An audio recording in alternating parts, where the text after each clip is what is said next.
আসসালামু আলাইকুম। Linear algebra and analytic জিওমেট্রির দ্বিতীয় খণ্ড অ্যানালিটিক জিওমেট্রি নিয়ে আজকে কথা বলবো। আমরা আগের ক্লাসে আমরা লিনিয়ার অ্যালজেব্রা অ্যানালিটিক জিওমেট্রির প্রথম খণ্ড যেটা লিনিয়ার অ্যালজেব্রা নিয়ে কথা বলেছিলাম। তো আমাদের দুইটা খণ্ড linear algebra and analytic geometry আমরা দুইটা খণ্ড মূলত পড়বো। পরে এই দুইটা খণ্ড থেকে কিন্তু একটা প্রশ্ন হবে। তো কেননা সিলেবাসটা বৃহৎ হওয়ার কারণে এভাবে খণ্ড ওয়াইজ করে বিভক্ত করা হয়েছে যাতে তোমাদের পড়তে সুবিধা হয়। আর আমরা কিন্তু কোর্স ফি নিচ্ছি 410 টাকা।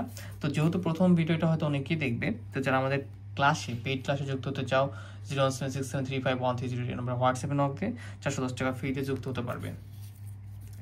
এখন বলি যে এই অ্যানালিটিক অ্যান্ড জিওমেট্রির আমাদের আজকের এই লেকচারে আমরা শুধু পরিচয় পর্বটা সারবো যে কোন কোন চ্যাপ্টারগুলো পড়তে হবে বা কিভাবে পড়তে হবে এবং জাস্ট একটু হালকা ধারণা। তো যারা এই বইটিও আমাদের কাছ থেকে পারচেজ করতে চাও আমাদের প্রকাশনীর, তারা এই হোয়াটসঅ্যাপ নাম্বারে যোগাযোগ করলেই পারচেজ করতে পারবা। তো প্রথমত আমরা দেখার চেষ্টা করি যে এই সাবজেক্টটি কারা কারা আমাদের কাছে পড়তে পারবে। ন্যাশনাল ইউনিভার্সিটি, পিএইচসি পাস প্রথম বর্ষ দ্বিতীয় পত্র, ঢাকা ইউনিভার্সিটি, ঠিক আছে, এই সব কলেজের স্টুডেন্টরা বা এই সব প্রতিষ্ঠানের স্টুডেন্টরা আমাদের কাছে পড়তে পারবে। ন্যাশনাল ইউনিভার্সিটির বিএসসি কোর্স এবং অনার্স এবং ঢাকা অ্যাফিলিয়েটেড কলেজের নন মেজর এবং মেজর ছাত্র রয়েছে, তারা এই বিষয়টি পড়তে পারবে। এবং এই অ্যানালিটিক অ্যান্ড জিওমেট্রিতে আমাদের যতগুলো চ্যাপ্টার পড়তে হবে, প্রথম চ্যাপ্টার যেটা রয়েছে যে চ্যাপ্টার 0, যে ঐতিহাসিক পণ্যের পূর্ববর্তী প্রয়োজনীয় সূত্রাবলী, মানে এই চ্যাপ্টার 0তে আলোচনা করা হবে যে এই অ্যানালিটিক জিওমেট্রির পটভূমিটা নিয়ে এবং এই সাবজেক্টটা পড়তে গেলে আমাদের যে সূত্রগুলো প্রয়োজন সেগুলো। চ্যাপ্টার 1 স্থানাঙ্ক রূপান্তর, খুবই মজার একটা চ্যাপ্টার, খুব সহজে শেষ হয়ে যাবে। জাস্ট 2-3টা থিওরি রয়েছে যেগুলো গুরুত্বপূর্ণ এবং পরবর্তীতে যে এক্সাম্পলগুলো রয়েছে সেগুলো আরো সহজ। Chapter 2 pair of straight line, যুগল সরলরেখা। চ্যাপ্টার 3 সাধারণ দ্বিঘাত সমীকরণ। চ্যাপ্টার 4 বৃত্ত। এরপরে চ্যাপ্টার 5 কনিক। চ্যাপ্টার 6 ত্রিমাত্রিক কার্তেশীয় স্থানাঙ্ক। চ্যাপ্টার 7 সমতল। চ্যাপ্টার 8 সরলরেখা। চ্যাপ্টার 9 গোলক। চ্যাপ্টার 10 কনিকেট। ঠিক আছে, তাহলে টোটাল আমাদের এই সাবজেক্টে মোটামুটি 10টা চ্যাপ্টার পড়তে হচ্ছে। বাট এই 10টা চ্যাপ্টারের মধ্যে আগে আমরা গুরুত্বপূর্ণ চ্যাপ্টারগুলো শেষ করব, যে চ্যাপ্টারগুলো থেকে তোমাদের প্রশ্ন বেশি হয়ে থাকার সম্ভাবনা বেশি।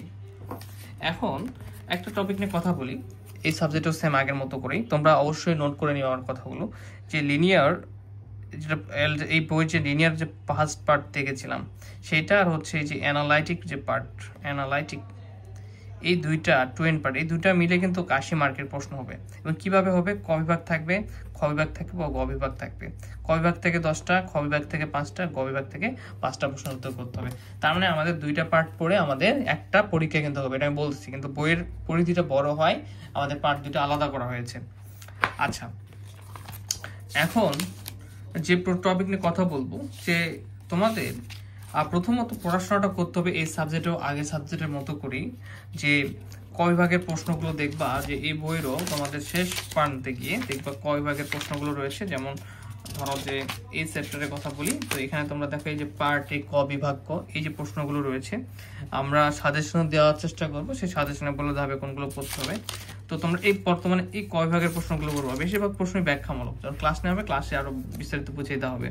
তো তোমরা কি সময় নষ্ট না করে যতটুকু পারো ক বিভাগের যেগুলো পারবা পড়ে রাখার চেষ্টা করবা, ঠিক আছে? ক বিভাগের যেগুলো পারবা পড়ে রাখার চেষ্টা, একটা চ্যাপ্টার শেষ করে সেই চ্যাপ্টারে ক বিভাগ কোনগুলো পড়া দরকার আমি সেগুলো দেখে দেবো, সমস্যা নাই। তো এরকম ক বিভাগগুলো আগে পড়বা। আর এই চ্যাপ্টারের মাঝে যেগুলো ক্লাস নেবো সেগুলো খ বিভাগ। আর এই সাবজেক্টটা যখন পড়বো দেখা যাবে যে ধরো একটা ম্যাথ করে দিয়েছি একই রকম, বাকি আরো 2টা ম্যাথ সেরকম থাকলে তোমাদের নিজেদের করে নিতে হবে। প্রবলেম হলে আমাদের ক্লাস গ্রুপে জানাতে হবে। 2 নম্বর ব্যাপার হচ্ছে পরীক্ষায় যে একই ধরনের ম্যাথ আসবে এরকম গ্যারান্টি দেওয়াটা পসিবল না। কিন্তু দেখা যাবে যে ধরনের ম্যাথ করেছো তুমি সেই ধরনেরই শুধু মান চেঞ্জ করে দেও আসতে পারে, বা আবার দেখা যাবে সব প্রশ্ন একই রকম আসতে পারে। সো আমাদের কি করতে হবে, তোমরা যারা আমার কাছে পড়তেছো, আমি যতটুকু পরিশ্রম করতেছি বা তোমাদের নিয়ে পড়ানোর ট্রায়াল সাথে বেশি তোমাদের ট্রায়াল করতে হবে। যেমন আমি ক বিভাগ কিন্তু অলরেডি বলে দিচ্ছি, প্রতিটা চ্যাপ্টারের শেষে প্রশ্নগুলো ক বিভাগে পড়তে হবে। এগুলো দেখবা যে সব ব্যাখ্যামূলক প্রশ্ন, সেগুলো কিন্তু তোমাদের অবশ্যই দ্রুত পড়ে নিতে হবে, ঠিক আছে? যত দেরি করবে তত দেরি হয়ে যাবে। তো এই বিষয় নিয়ে আজকে আর কিছু বলবো না। আর নেক্সট লেকচার থেকে আমাদের এই বিষয়ভিত্তিক ক্লাসগুলো শুরু হবে। তার আগে আমি মনে করি যে এই বিষয়গুলো নিয়ে তোমাদের জানানো জরুরি ছিল যে কিভাবে কত চ্যাপ্টার এবং কি পরিচয় পর্ব জাস্ট এবং কিভাবে পড়াশোনা করতে হবে, ঠিক আছে। তো যদিও আমাদের এর আগের সেশনের স্টুডেন্টদের কীরকম ছিল, আগের স্টুডেন্টদের যে শুধু 60 মার্কের পরীক্ষা হতো একটা করে সাবজেক্টেই, বাট এখন দুইটা সাবজেক্ট, এটার ক্ষেত্রে লিনিয়ার অ্যালজেব্রা অ্যানালিটিক জিওমেট্রি মিলে দুইটা পার্ট মিলে আমাদের কি হবে, আমাদের 80 মার্কের অ্যান্সার প্রশ্ন হবে, আমাদের অ্যান্সার করতে হবে। তো আশা করি সবাই ব্যাপারগুলো বুঝতে পেরেছো যে অ্যানালিটিক লিনিয়ার অ্যালজেব্রা অ্যানালিটিক জিওমেট্রির দ্বিতীয় পার্ট অ্যানালিটিক জিওমেট্রিটা কীভাবে পড়াশোনা করা উচিত, এবং এই সাবজেক্টে আমাদের থিওরি যেগুলো রয়েছে থিওরিতে ফোকাস দিতে হবে বেশি, থিওরি, ঠিক আছে। থিওরিতে ফোকাস দিতে হবে, কেন থিওরিগুলো পরীক্ষায় বেশি মার্ক চলে আসে, মানে দেখা যাবে যে কম থিওরি পড়ে বেশি মার্ক পাওয়া যায়। সো সেই অনুযায়ী যেভাবে বেস্ট ওয়েতে পড়াশোনা করা যায় সেভাবে আমি ইনশাল্লাহ পড়াশোনা করানোর চেষ্টা করব। তো নেক্সট লেকচার এর জন্য সকলে অপেক্ষা করবো ইনশাল্লাহ। আমরা নেক্সট লেকচার আমরা এই চ্যাপ্টারের যে 0 চ্যাপ্টার সেটা দিয়ে শুরু করবো ইনশাল্লাহ। আসসালামু আলাইকুম।